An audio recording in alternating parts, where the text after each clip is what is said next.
Welcome to the channel. You'll probably be curious to hear the story of a strange, scary house. A cold dawn stretched over the English coast. Fog swirled over the marshes, spread across the fields, entwining rare trees, as if trying to hide a secret long forgotten by people. Somewhere far off a crow cawed, its voice echoed from the old temple, and then dissolved into the void. Thus began another day in the tiny village called Borley. At first glance, an ordinary place. Quiet, as if carved from a dream. A few houses, a narrow road, and the church of St. Mary, which stood on a hill, surrounded by crooked crosses. But next to the church, a wasteland.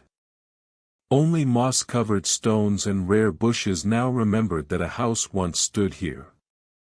A strange house. A cursed house. People whispered about it with horror. The old folks fell silent, one only had to mention its name, Borley Rectory.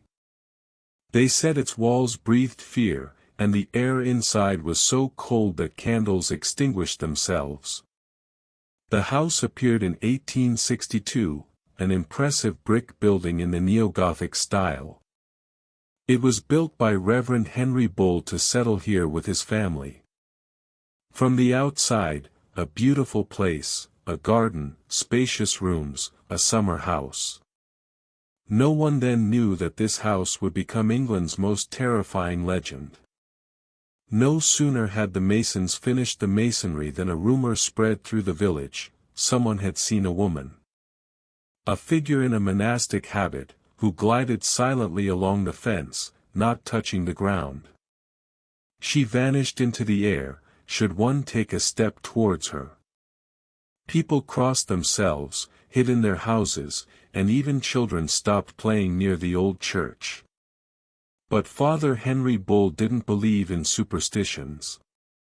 Nonsense, he would say. The Lord doesn't send ghosts. And yet, at night he would wake up to strange sounds, as if someone was walking down the corridor, quietly tapping their heels. Sometimes a woman's weeping could be heard. Muffled, distant, as if from the basement.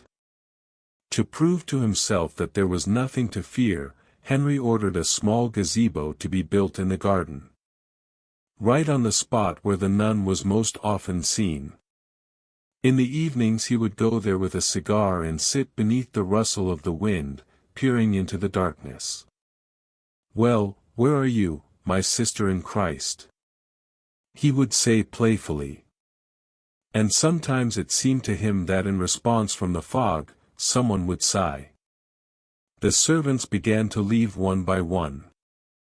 "The house is not good," they would say, and crossed themselves, leaving the estate. But the Bull family remained. They had grown accustomed to the oddities, to footsteps in the attic, to the bell ringing in the kitchen, though the wires had long been torn out, and even to the fact that sometimes doors would swing wide open by themselves in complete calm. And then something happened that changed everything. On a summer evening in 1900, Henry's 4 daughters went out for a walk in the garden. The fog was thick as milk.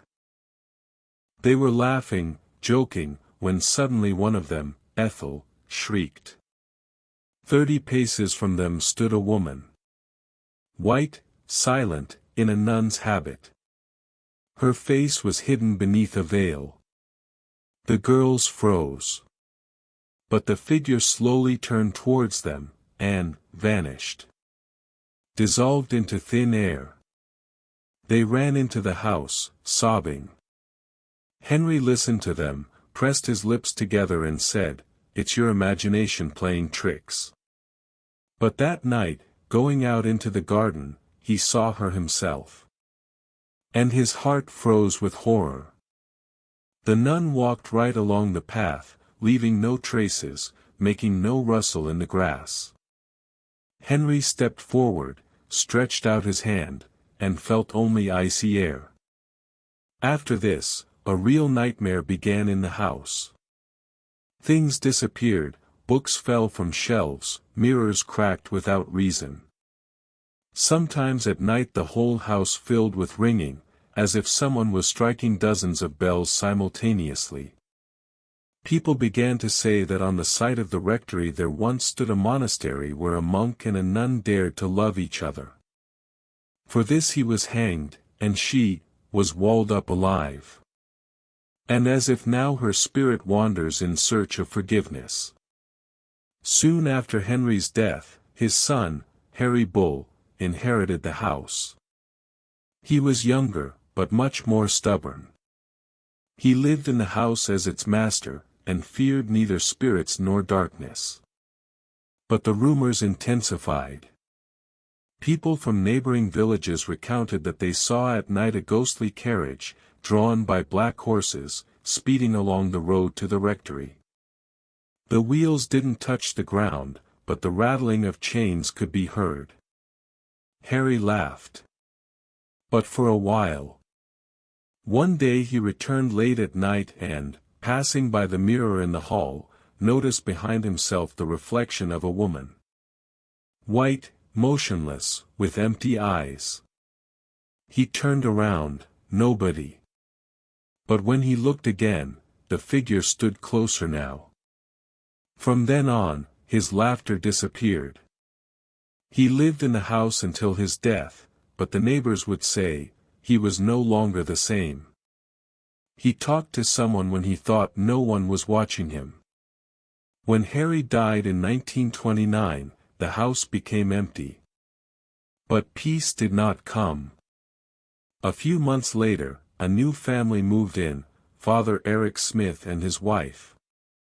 They hoped they could sanctify the house with prayer. How wrong they were. The priest's wife, Mrs. Smith, heard the ringing of bells within the very first week. Only these bells had been removed by the previous owners. And then she found something terrifying in the pantry, a human skull, wrapped in brown paper. From that day on, everything went awry. The night in Borley was always special. The silence here is not like ordinary silence. It's as if it's alive.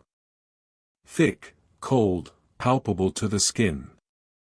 When you stand by the walls of the old rectory, it seems to you, someone is breathing nearby. You can hear the old stones sighing, the floorboards creaking, even though the house has long been empty. When the Smith family moved in, the village shuddered. People warned, don't live there. The house doesn't want occupants. But Smith only smiled. He believed in God, not in ghosts. How naive. The first days passed peacefully. The priest's wife, Mary Smith, tried to arrange the rooms, placed furniture, cleaned the windows. She liked the old house, spacious, with high ceilings, overlooking the church. She even said that she could feel the spirit of history here. But one night, as she was extinguishing the lamp, chime was heard. Quiet, but distinct. As if someone had pulled the cord of a bell in the kitchen. She went downstairs, empty. All the bells were removed, the wires broken. Then who was ringing? The next morning, in the pantry, she found that very skull. Human. Dry, cracked, as if it had lain in the ground for decades. Mary screamed. Her husband ran out of the study, turned pale and ordered the find to be buried in the garden, under the old elm. But, they say, that same night they both heard a knock. Even, persistent, as if someone from beneath the earth was tapping on a lid with their knuckles. Mary begged to leave. Eric Smith tried to calm his wife, but the fear in her eyes grew day by day. Then, in desperation, he wrote to the London newspaper, Daily Mirror, asking for an investigator to be sent, to, once and for all, debunk the myths about Borley. They had no idea who they had summoned. A few days later, a man in a black cloak arrived in Borley. With a smirk, with a slight irony in his eyes. He introduced himself simply, Harry Price. Paranormal investigator. And from that moment, Borley Rectory seemed to come alive. As soon as Price crossed the threshold, a dull crack resounded in the house. Something hit the wall. A book fell on its own, and the lamp in the kitchen swayed, as if someone had walked past. Interesting place. Price chuckled. He laid out his instruments, cameras, dictaphones, thermometers. He began to keep a diary. Every night he sat in the hall by the dim candlelight and recorded, footsteps. 3 knocks on the wall. The door opened by itself. Someone is whispering. The servants fled. Even Mary and Eric couldn't bear it. After a month they left the house. But Price stayed. Alone, amidst the darkness and drafts. He said he wasn't afraid. But soon his smile disappeared too. First, writings appeared. On the walls, on the wallpaper, on the mirrors. First, the words, "Help me," then, "Mary, forgive me." And then, "I cannot leave." Price was astonished.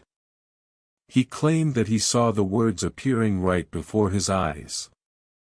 As if an invisible hand was scratching the plaster from within. One night he heard a woman's voice. Quiet, sad, barely discernible, as if from the other side of time. "I am walled in. I am in the wall." From then on, Price became obsessed. He collected materials, invited witnesses, conducted filming, held séances. And every time the spirits responded, chaos began in the house. Chairs moved by themselves. Stones flew from nowhere. The fire in the fireplace flared up and died down. Rumors about Borley Rectory spread throughout England.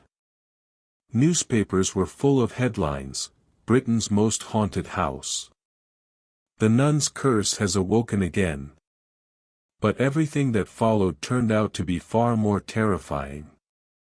In 1930, a new family moved into the house, Reverend Lionel Foister and his young wife Mary Ann. She was beautiful, kind and too sensitive. The house immediately chose her as its victim. At first, everything was quiet. But after a few weeks, Mary Ann began to complain about whispers in the dark. About knocks on the walls. About someone uttering her name when she was alone. Lionel tried to comfort her, prayed, but one day he himself saw a heavy cross fly off the shelf and hit her on the shoulder. "The house is cursed," he cried out. And again, writings began. Now they appeared right before Mary Ann's eyes. On the wall, above the bed, on the mirror in the corridor. "Mary Ann, help me. Mary Ann, pray for me. Don't leave." And one night, as she stood by the window, someone invisible whispered directly into her ear, "I am here." After that, the house seemed to go mad. Books flew. Dishes shattered. Stones rolled across the floor, as if someone was throwing them from the darkness. During the prayer, something cold and invisible struck the priest in the face. And in the corridor, a light flashed, bright, dazzling, like lightning. Lionel summoned an exorcist. He arrived, blessed the walls, sprinkled them with holy water, but the candles extinguished themselves. The exorcist turned pale and said, "I don't feel the devil here. I feel suffering." After this, the Foister family left the house. And Price returned. He settled in Borley again in 1937, taking almost 50 volunteers with him, scientists, students, reporters. He announced, "We will conduct a year-long experiment and prove that spirits are real." Every night they stood watch, recorded noises, monitored the temperature, waited for signs. And signs came. Sometimes a woman's weeping could be heard right out of the air. Sometimes a chilling cold wafted from the cellar. Sometimes a quiet knocking was heard from the wall. At one of the séances, the medium said, "A woman died here. Her name was Marie. She was a nun. She was betrayed by love. She was walled up. But she will return when the house bursts into flames." These words were recorded in a journal. And 2 years later, in February 1939, the prophecy came true. Fire engulfed Borley Rectory. Flames erupted suddenly, as if someone had splashed oil. People saw tongues of fire bursting from the windows, and in the attic, the silhouette of a woman. White, silent, with outstretched arms. The house burned to the ground. Only smoke, the smell of burning, and ruins remained. But even after this, the darkness did not leave. The Borley fire was seen from afar. A fiery dome rose above the village, like a glow from hell. People rushed from all sides, but no one dared to enter. The wind carried sparks, and it seemed, the house was laughing. There was a crackling sound, like a madman's laughter. When it all ended, only charred walls remained. Ash, and the smell of burnt wood, having absorbed centuries of pain. In the morning, local boys sneaked onto the ruins and found a shard of a mirror among the embers. In it, they said, a woman's face flickered for a moment.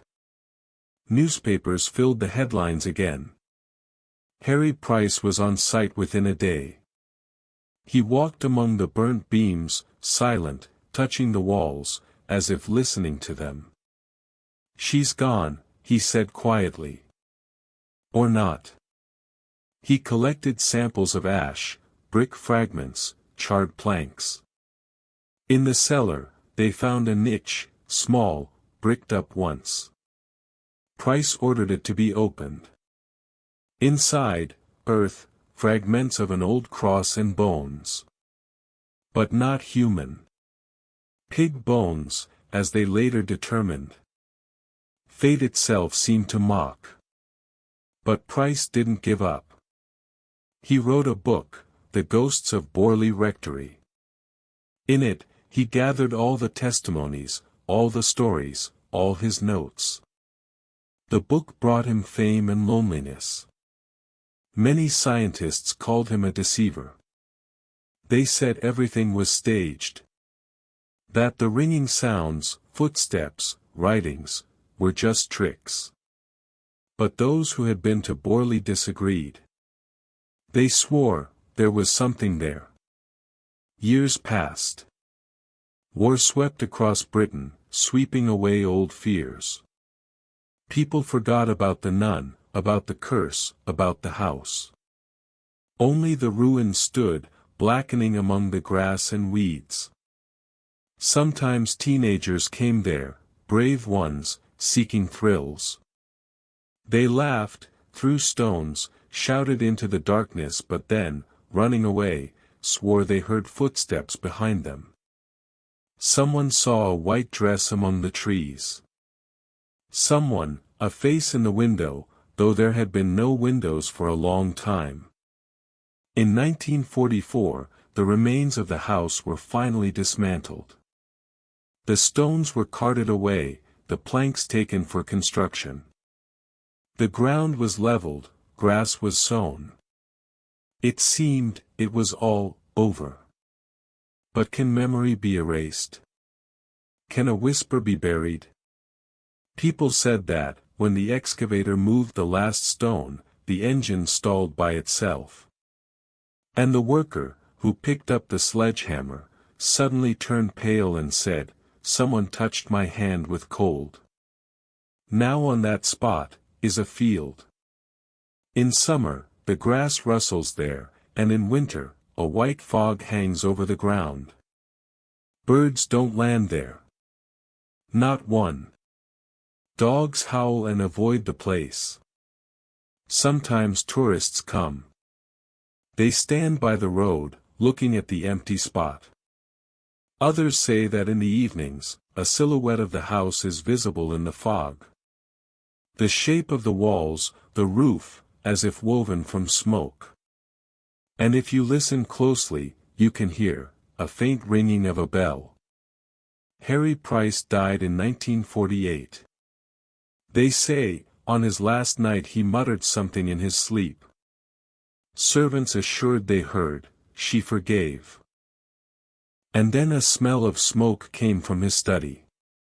And when the door was opened, the candle on the table extinguished by itself. Thus ended the story of a man who tried to understand the mystery. And a house, which was more than just walls and bricks. But did it end? Because every generation in Borley finds someone who hears footsteps at night. Who sees a shadow by the old elm. And the wind, sweeping in from the marshes, still carries with it a quiet whisper. I am here.